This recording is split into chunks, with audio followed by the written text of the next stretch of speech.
Hey, is Marie going to cook for New Year's this time? My mother-in-law's immediate reaction was a wave of hands in front of her face followed by laughter. No way, that's impossible. My daughter-in-law couldn't cook to save her life. She's the hopeless housewife who can't even manage a New Year's feast. I handle all the cooking around here.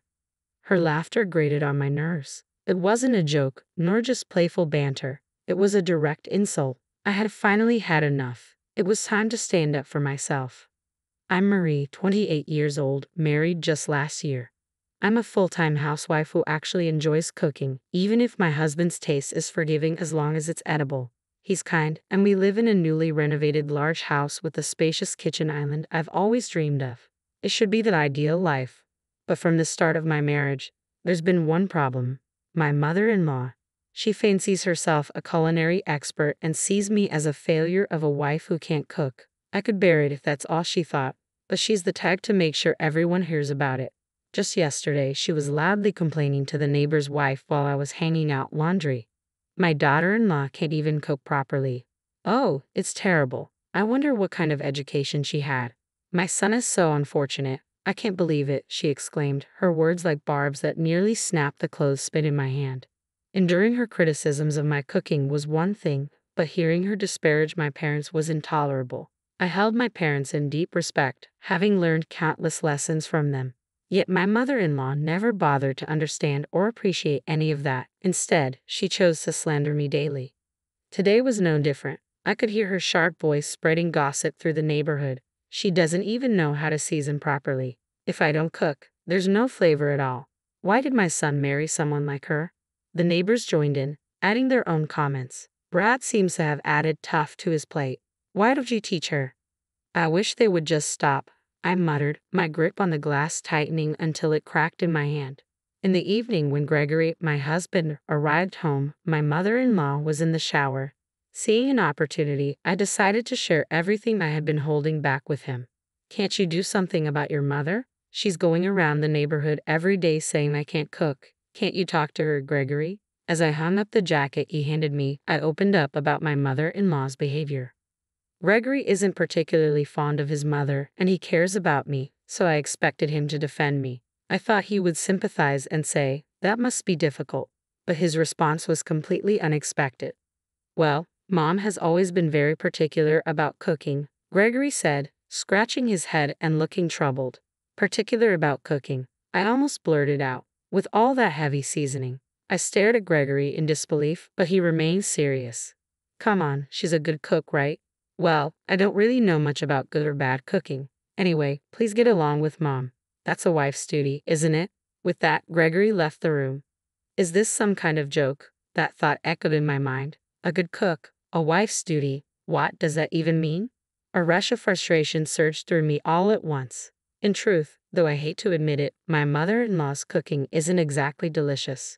She's taken charge of all the cooking for the past year to keep me from doing it, but I've never found it enjoyable. She firmly believes that more seasoning equals better taste. Gregory, raised on that flavor, always finishes his meals without complaint, but I struggle to eat it every day. Consuming such heavily seasoned food isn't good for my health, and I worry it might even dull my taste buds. I managed to finish it somehow, afraid of the repercussions if I left any on my plate. Alone in the quiet of our bedroom, I let out a heavy sigh. The shock wasn't that Gregory didn't criticize his mother's cooking. It's a wife's duty, huh? It was that he didn't take my feelings seriously in moments like this. I longed for the taste of my parents' home cooking. As the year-end approached, the anticipation grew. It would be my first New Year since marrying into this household. It's customary for relatives to gather and enjoy a feast prepared by my mother-in-law. When Gregory mentioned this, I couldn't help but silently question, really? But outwardly, I just replied with an "oh." The relatives who come every year to savor my mother-in-law's cooking must be accustomed to it by now, but I couldn't shake the feeling of sympathy for them. Despite my mother-in-law's criticism of my bland taste and culinary skills, I have confidence in my cooking abilities, instilled in me by my parents. I yearned to cook for everyone and perhaps refine Gregory's palate. With determination, I braced myself to broach the subject with my mother-in-law, knowing it was a long shot. Mother-in-law, regarding the New Year's celebration feast. Here's the plan. I called out to her as she energetically pulled out large plates and pots in the kitchen, I'll help too.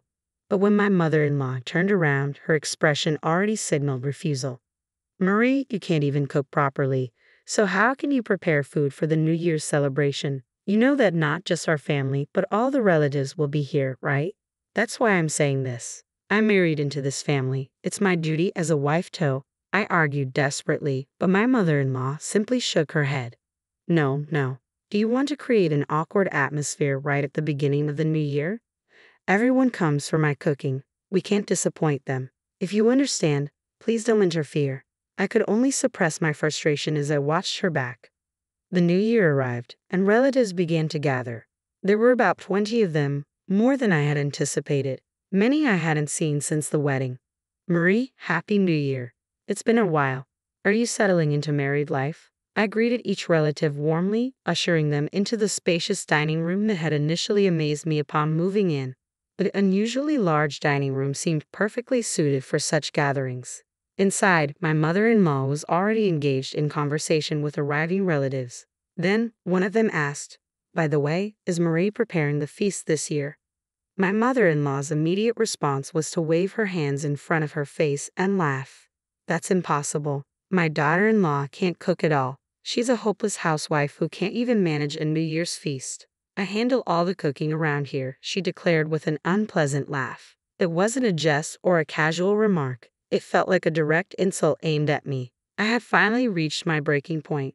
"Mother-in-law, please let me prepare the New Year's feast this time. If it doesn't turn out well, you can always make a palate-cleansing dish," I suggested, breaking the tense silence that followed. After a moment, the room began to buzz with murmurs from the relatives. "Well, I certainly don't want a disappointing meal, but they say practice makes perfect, right? All right, fine. If it doesn't work out, Frida can step in." My mother-in-law finally relented, sensing the tide of opinion among the relatives shifting towards giving me a chance. "Very well then, Marie, you can take the reins this year." Her words carried a hint of reluctance. "But remember, I could always step in. Ladies and gentlemen, indulge this hopeless housewife's whims for once." Oh, I have plenty to say about this. My heart swelled with pride at the opportunity to showcase my cooking skills in front of everyone. It was time to turn the tables. All that remained was to give it my best shot. The meal turned out perfectly. As the beautifully arranged feast sat on the large platter, exclamations of admiration filled the room from our relatives. "Wow, it looks delicious. Well done, Marie. This isn't something just anyone could pull off." Amidst such praise, my mother-in-law, who had returned from shopping for the palate-cleansing dish, glanced at my spread. "It looks all right, I suppose, but it's probably bland." She emphasized the word probably, clearly reluctant to give credit. Then she added pointedly, "Well, I better get started on the palate-cleansing dish," and hurried into the kitchen. Disregarding her, I busied myself distributing paper plates and forks to the relatives. "Please, everyone, enjoy." Even as my mother-in-law headed towards the kitchen, her attention remained fixed on us. The relatives, in turn, accepted the food and sampled it. "This is," someone murmured, their voice quivering. My mother-in-law chuckled with apparent satisfaction. "See, I told you. This is why she's the incompetent daughter-in-law. Everyone, you don't need to force yourselves to eat. I'll prepare the palate-cleansing dish right away." Her tone was triumphant, but it was swiftly drowned out by sounds of delight. "This is the first time. I've never tasted New Year's food this delicious. It's restaurant quality. It's even better, like a meal from a fancy hotel." "Marie, where did you learn to cook like this?" My mother-in-law stood amidst the lively crowd, stunned into silence. With everyone's attention fixed on me and no one paying heed to my mother-in-law, I made up my mind to reveal the truth to everyone. My family owns a renowned French restaurant celebrated for its authentic cuisine, even recognized in the Michelin Guide. My father, now the fifth generation overseeing all culinary operations, and my mother, from a lineage of chefs, wholeheartedly supports him. Growing up, I absorbed the art of cooking by observing my parents. By the time I reached upper elementary school, I was earnestly learning from them. Though my brother is poised to inherit the restaurant, and despite my new life after marriage, the culinary knowledge passed down from my parents remains a source of pride within me. That's why I couldn't tolerate my mother-in-law's dismissive remarks and actions undermining my culinary skills.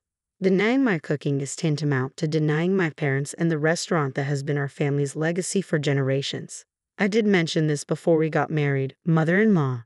My mother-in-law, often dismissive and condescending, seemed to view me merely as the daughter of a small countryside restaurant. And Gregory, indifferent to food, probably couldn't discern the difference between a family-run establishment and authentic French cuisine. I sometimes wonder why I married into this family, I muttered to myself.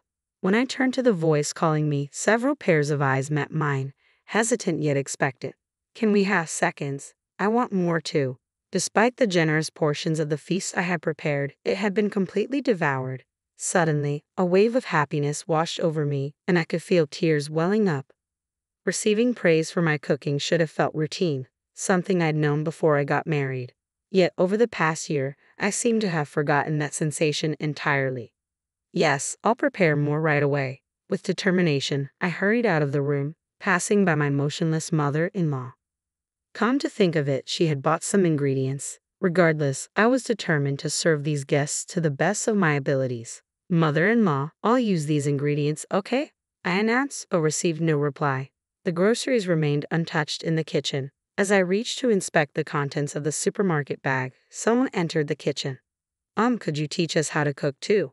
I glanced up to find 5 women standing before me in a line.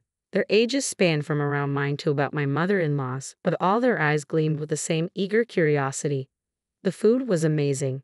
We'd love to learn from you.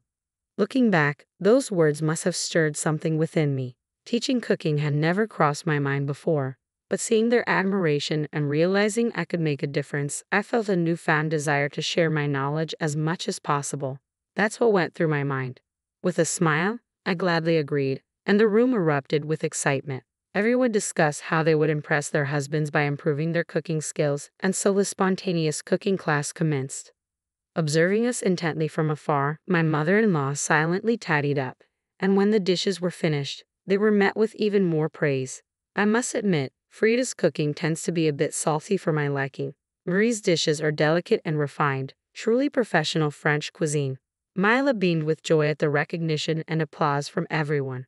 I felt a bit uneasy around my mother-in-law and offered a faint smile, but she remained focused on cleaning up without interruption. Just as I pondered how to break the tension, Gregory delivered the decisive statement. I actually prefer Marie's cooking. Mom's strong flavors make me concerned about salt and health. Going forward, Marie should handle the cooking regularly. With those words, my mother-in-law appeared to be completely taken aback, and before long, she quietly withdrew to her room. Afterward, news of my cooking abilities spread among the relatives, and soon I began receiving requests to teach cooking classes. Initially hesitant, I recalled the joy of the impromptu New Year's cooking session and decided to accept, realizing people valued my culinary skills. Through word of mouth, my reputation grew rapidly, and I found myself featured in the media as a housewife renowned for cooking authentic French cuisine. Now, requests for my teaching come from across the country. Life is unpredictable, and this unexpected journey even led to a feature about me in a cooking magazine where I spoke with my father. As for my mother-in-law, who once spread rumors in the neighborhood about my cooking abilities, she ceased commenting on culinary matters altogether after that day. Gradually, she stopped cooking altogether, leaving me with full authority over meals in our home. Despite the busyness, we now live together peacefully.